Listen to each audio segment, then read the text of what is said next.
Energy flow in an ecosystem.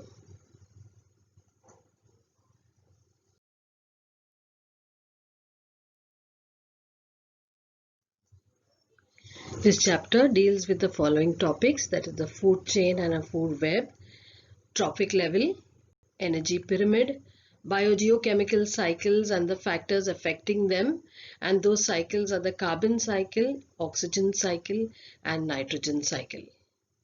Here we have what an ecosystem looks like, and an ecosystem is a community of living organisms with the non-living components of their environment interacting as a system.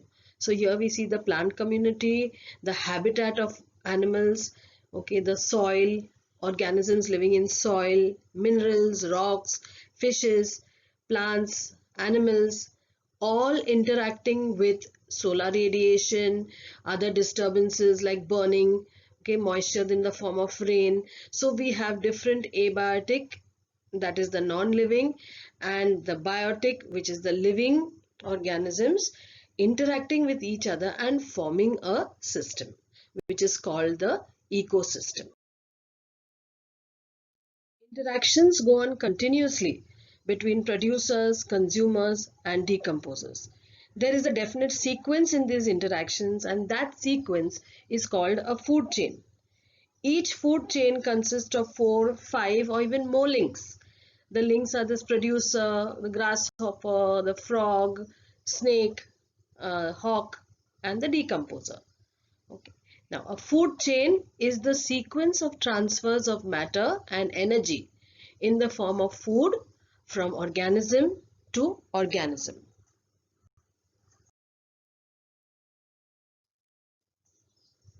So, what is the difference between a food chain and a food web? Many interconnecting food chains give rise to a single food web.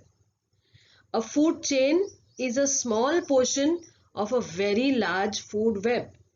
If you look at this picture here, you can see the green plant, the tree, being eaten by a rabbit, by a mouse, and by a goat.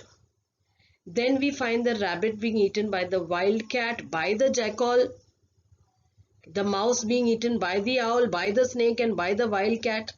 So we see many interconnecting food chains here. And this entire thing which connects, all the food chains connecting, is known as a food web, and therefore a food chain is a small part of a food web. Classification based on food habits.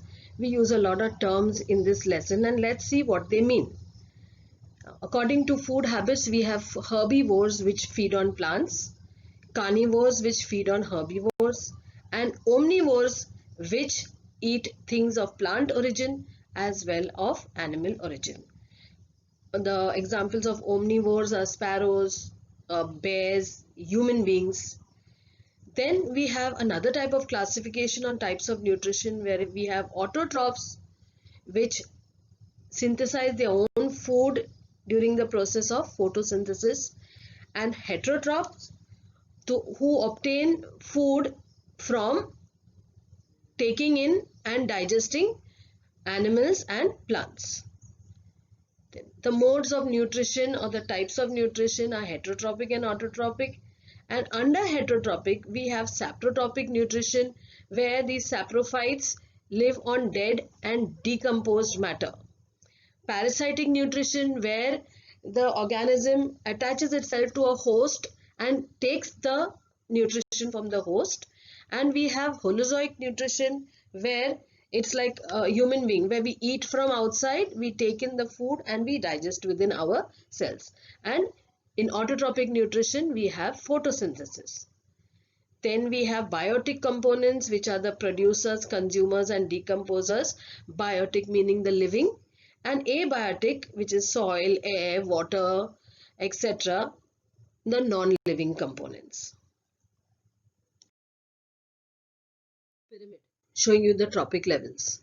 The producers at the base, forming the large base. Next we have the primary consumers, followed by the secondary consumers, and the lesser in number tertiary consumers. The major trophic levels, their source of energy and examples. The first level, producers who get their energy from the sun. They are green plants, protists and bacteria. Next we have the herbivores who get their food from producers. Examples are grasshoppers, antelope, etc. The next trophic level is the primary carnivore, which feeds on the herbivore. Wolves and spiders are some examples. The secondary carnivore feeds on the primary carnivore, and killer whale and tuna are some examples. Omnivores get their nutrition from several other trophic levels, maybe the primary carnivores, maybe herbivores, or maybe the producers. Some of the examples are humans, rats, bears, etc. Lastly, we have the detrivores or the decomposers who get their source of energy is the waste and the dead bodies of other organisms, and examples are fungi and many bacteria. Now you have a word called saprotrophs or saprophytes. Now these are microorganisms that don't require a host. As they derive nutrition from dead matter, they are often termed as cleaning agents or cleansing agents. Fungi and a few other bacteria are good examples of saprotrophs. Meaning each level in a food chain. There are different levels of energy exchange in a food chain. The initial quantity of energy goes on decreasing at every level of energy exchange. Similarly, the number of organisms also decrease from the lowest level to the highest level. Now this pattern, if you see here, the producers in the trophic level, the producers are the maximum, and it goes on decreasing till we go to the tertiary consumer. Similarly, energy also goes on decreasing as we go from the producer right up to the tertiary consumer. As this takes the shape of a pyramid, this is called an energy pyramid or a pyramid of energy.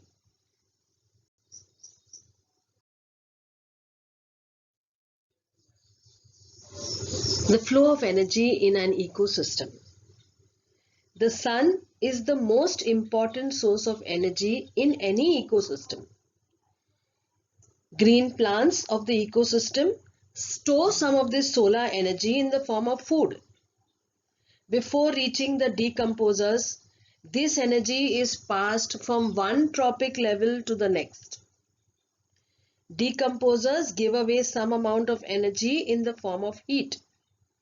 However, no part of the energy that came from the sun ever returns back to the sun. And hence, this flow of energy is called a one-way transport. If you look at this figure, the first figure, you will see energy coming from the sun, the plants making their food, having 10,000 kilocalories, and as we go, you will find there is heat loss and the energy becoming less and less till we reach the tertiary consumer and the decomposer. Now this flow of energy is called one-way transport, as no part of the energy which is got from the sun ever returns back to the sun.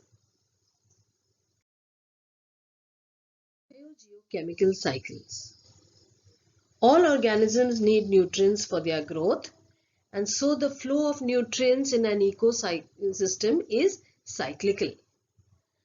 The cyclical flow of these nutrients within an ecosystem is called a biogeochemical cycle. The nutrients which are necessary for organisms are continuously transferred from biotic to abiotic factors and vice versa within an ecosystem. Now these cycles operate through the biosphere.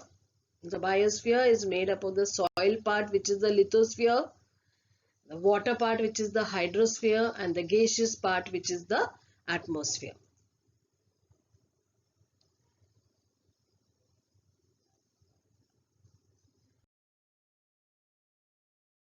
Biogeochemical cycles, there are two types. First one is a gaseous type of cycle, and then we have the sedimentary related to rocks, the sedimentary cycle. Now, a gaseous cycle is an accumulation of the main abiotic or non-living gaseous nutrients found in the Earth's atmosphere, which include nitrogen, oxygen, carbon dioxide, water vapor, etc. And these cycles are a little speedier, or they take place faster than the sedimentary cycles. Sedimentary cycle is an accumulation or a collection of the main abiotic non-living nutrient materials found in soil, sediment and sedimentary rocks of the Earth's lithosphere. They include iron, calcium, phosphorus and other elements, and these cycles are a little longer than the gaseous cycles.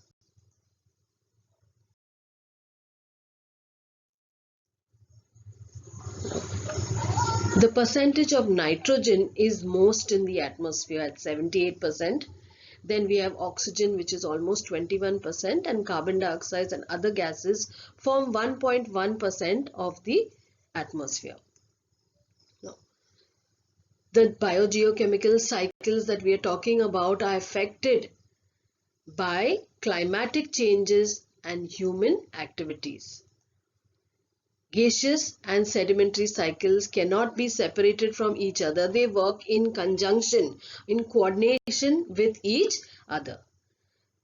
An example is nitrogen is present as a gas in the atmosphere, but it is also present as a compound nitrogen oxide in soil.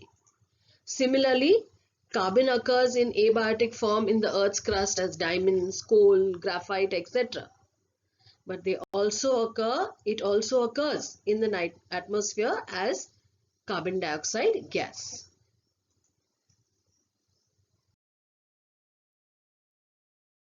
We now come to the first biogeochemical cycle called the carbon cycle.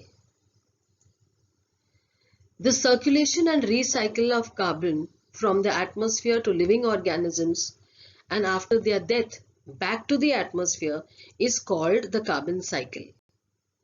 In this carbon cycle, abiotic or non-living carbon is recycled into the living or biotic form, mainly through photosynthesis, which is carried out by plants, and respiration, which is carried out by animals.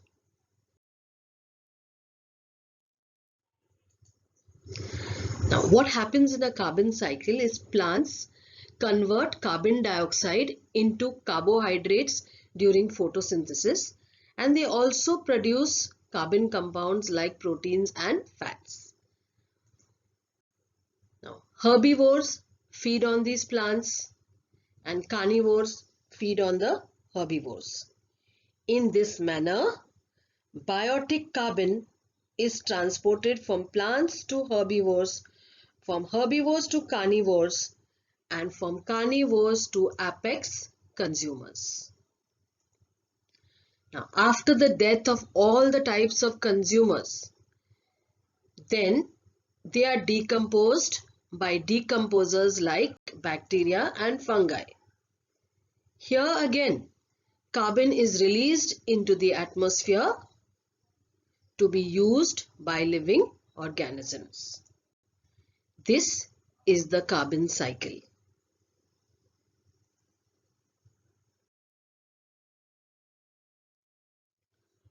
The oxygen cycle. Circulation and recycling of oxygen within the biosphere is called oxygen cycle. So we have words like circulation, going in a circle, and recycling, changing forms of oxygen within the biosphere. Biosphere meaning lithosphere, hydrosphere and atmosphere. So when we circulate and recycle oxygen within this biosphere, it is called the oxygen cycle. Now, oxygen is a highly reactive gas and readily reacts with other elements and compounds. So oxygen is found in forms like molecular oxygen, like this, O2, water as a compound, H2O, carbon dioxide, CO2, inorganic compounds, etc. Oxygen is released by plants during the process of photosynthesis, and it is used up by animals in the processes of respiration. It is also used when we burn things, that is combustion, decomposition, and corrosion, which is rusting.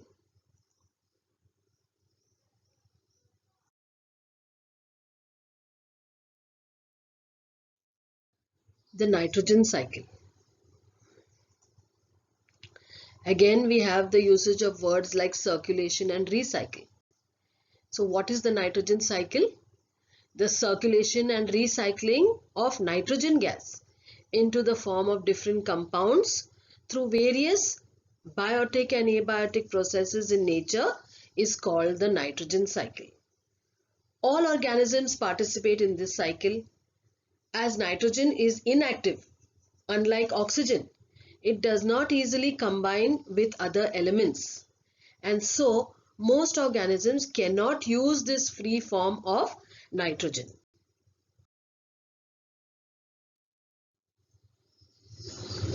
Important processes in the nitrogen cycle. These processes help different organisms to make use of the free nitrogen which they cannot do. So processes change this nitrogen into nitrogen compounds which then can be used by various organisms. The first process is nitrogen fixation, which is the conversion of nitrogen into nitrates and nitrites through atmospheric, industrial and biological processes. Nitrogen fixing bacteria transforms this atmospheric free nitrogen into compounds and make them available to plants. Another important process is ammonification, which is the release of ammonia through decomposition of dead bodies and excretory wastes of organisms. So ammonia has nitrogen in it. Next, we have nitrification, which is the conversion of ammonia into a nitrite and then a nitrate. And lastly, denitrification, which is the conversion of nitrogen compounds into gaseous nitrogen.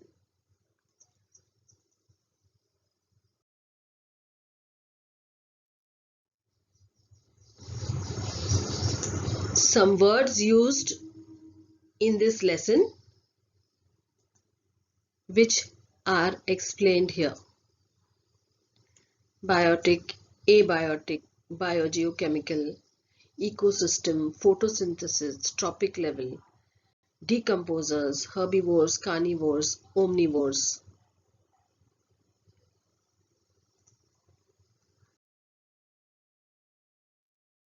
And on a lighter note,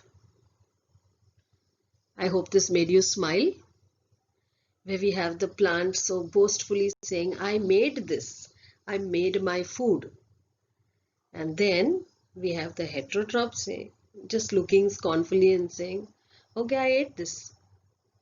So one made this and one just ate it.